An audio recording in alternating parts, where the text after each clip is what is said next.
السلام عليكم ورحمة الله وبركاته. حبايب مطبخ دودي وماسة، اخباركم ايه؟ يا رب تكونوا كويسين.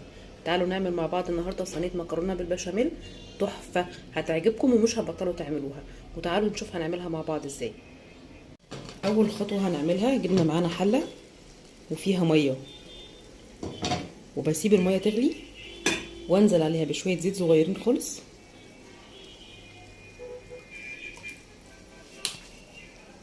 ومعلقة ملح صغيرة ممسوحة.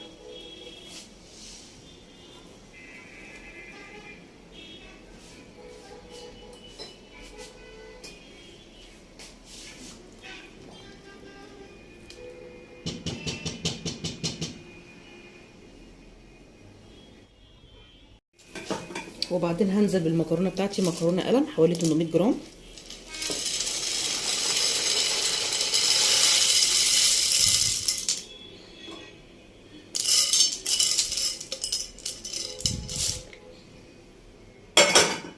واسيب المكرونة بتاعتنا تتسلق بنسبة 90% تقريبا. على لما المكرونه بتاعتي تتسلق هعصر باللحمه المفرومه، واجيب طاسه معايا على النار او حله زي ما تحبي، وهنزل بمعلقه سمنه،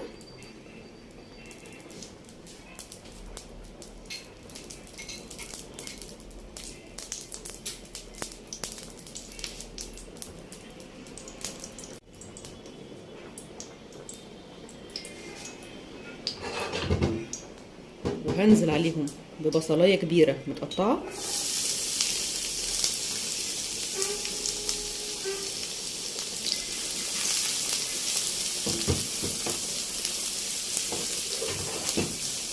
وهقلب البصله لحد ما لونها يتغير، يا دوب تدبل معايا، مش عايزاها تستوي في السمنه دلوقتي. بعد ما ريحه البصل ابتدت تطلع معايا، هنزل دلوقتي بفصين توم مهروسين، اقلب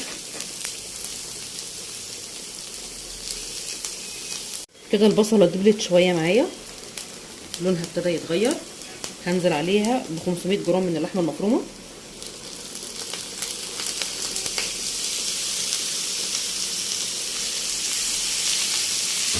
مع استمرار التقليب، وافضل اقلب لحد ما لون اللحمه بتاعتي يتغير معايا.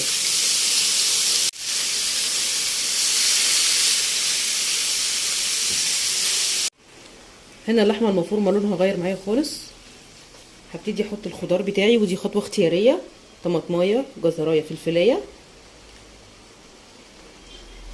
بس الجزر مع الخضار بيدي للحمه المفرومه طعم جميل جدا. وابتدي اقلب.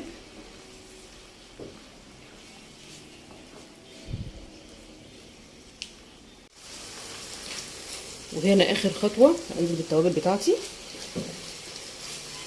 ملح وفلفل وبابريكا وسبع بهارات.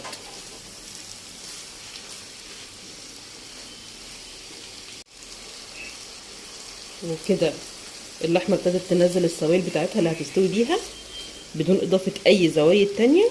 هغطيها واسيبها تستوي لمده 7 أو 8 دقايق واطفي عليها. هنا كده غسلت المكرونه بتاعتي، اتسلقت وغسلتها من النشا بتاعها وصفيتها كويس. هغطيها واركنها شويه لحد ما ارجع لها تاني. تعالوا بقى نرجع للحمه المفرومه بتاعتنا ونشوفها استوت ولا لسه محتاجه شويه.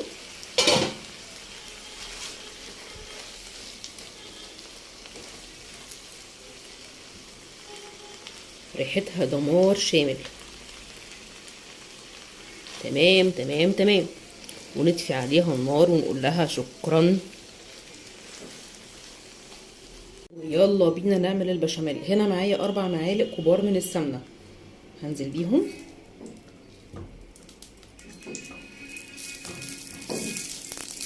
وادوبهم.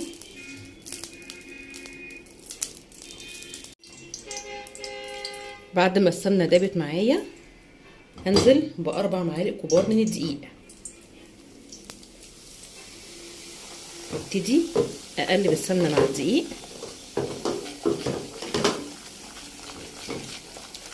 وانا موطيه النار لحد ما يبقى القوام معايا كريمي كده. لو القوام معايا مش كده، اعرف ان الماده الدهنيه بتاعتي شويه على السمنه، على الدقيق عفوا.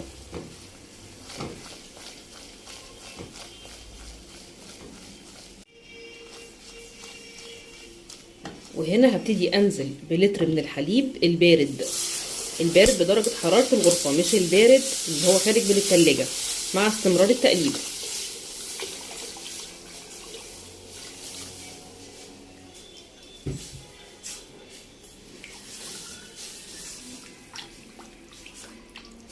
واتأكد ان مفيش اي تكتلات للدقيق معايا.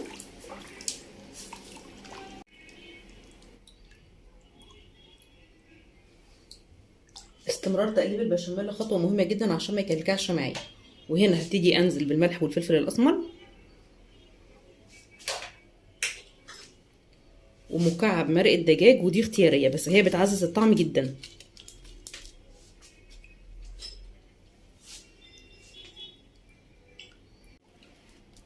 دوبنا الملح مع مرقة الدجاج مع الفلفل، ومع استمرار تقليب برضو علشان خاطر البشاميل بتاعي ما يكلكعش معايا. كده البشاميل بتاعي استوى معايا خلاص، مفيهوش اي تكتلات زي ما انتوا شايفين، وابتدى يلف معايا وابتدى يطلع فقاقيع كده زي ما انتوا شايفين. عند الخطوه دي انا كده هقفل على البشاميل بتاعي، يبقى كده خلاص خلصت. طيب اعمل ايه لو البشاميل بتاعي طلع خفيف؟ ادوب شويه دقيق في كوبايه لبن دافي وانزل عليه بالراحه، لبن دافي مش ساقع عشان ما يكلكعش معايا. طيب لو طلع تقيل انزل بلبن دافي على الخليط. طب لو لا قدر الله كلكع معايا، اضربيه في الخلاط. هرجع للمكرونه بتاعتي تاني وهنزل عليها بشويه بشاميل،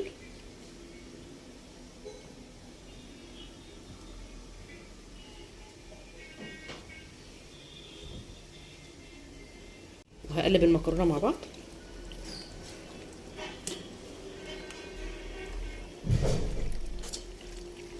لحد ما اتاكد ان البشاميل وصل لها كلها.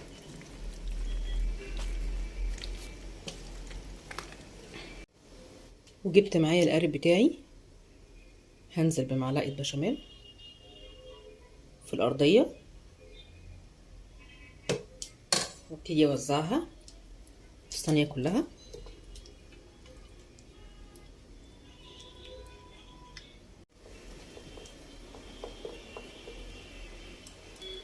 لحد ما اتاكد ان الصينيه كلها اتغطت بالبشاميل من تحت. بعد كده هنزل بنص كميه المكرونه اللي معايا،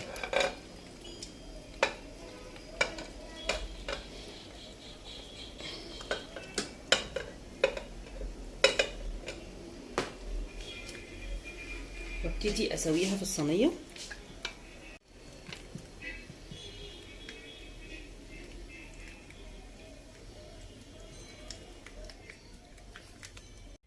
وبعد كده هنزل باللحمه المفرومه،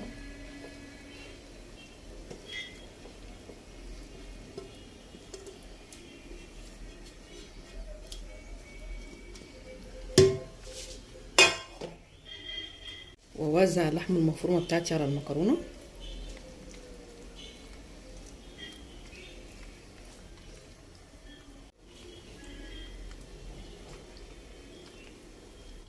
وبعد كده هنزل ببقيه المكرونه اللي معايا،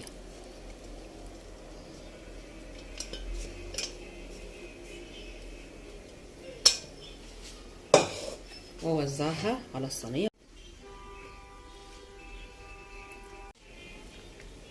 كده وزعت المكرونه الطبق اللي فوق،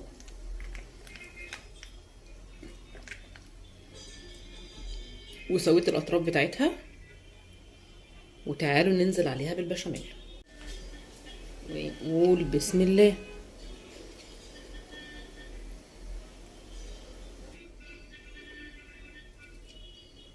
ويلا نوزع.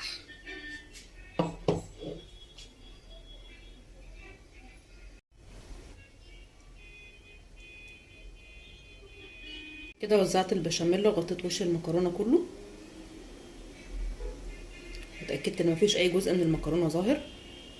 هبتدي انزل على المكرونه بالموتزاريلا بتاعتي،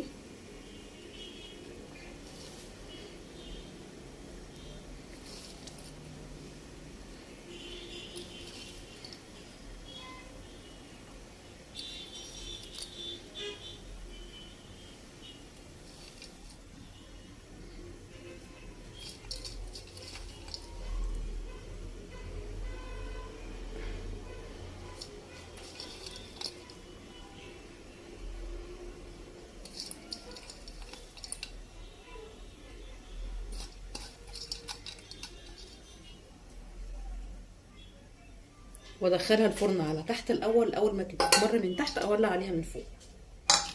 كده الصينيه بتاعتي خرجت من الفرن وخلصناها خلاص، اخدت وش من فوق واستوت من تحت واحمرت من تحت زي ما انتم شايفين. وسيبناها تبرد شويه علشان نعرف نقطعها، علشان كل ما بنسيبها تبرد كل ما القطعه معاكي هتطلع مظبوطه. وتعالوا نقطعها ونشوف شكلها عامل ازاي.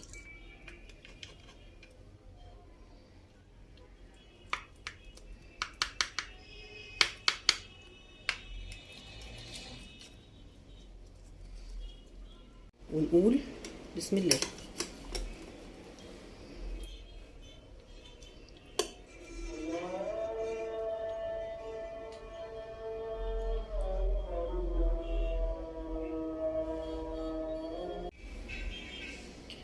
غرقانه بشاميل جوسي جدا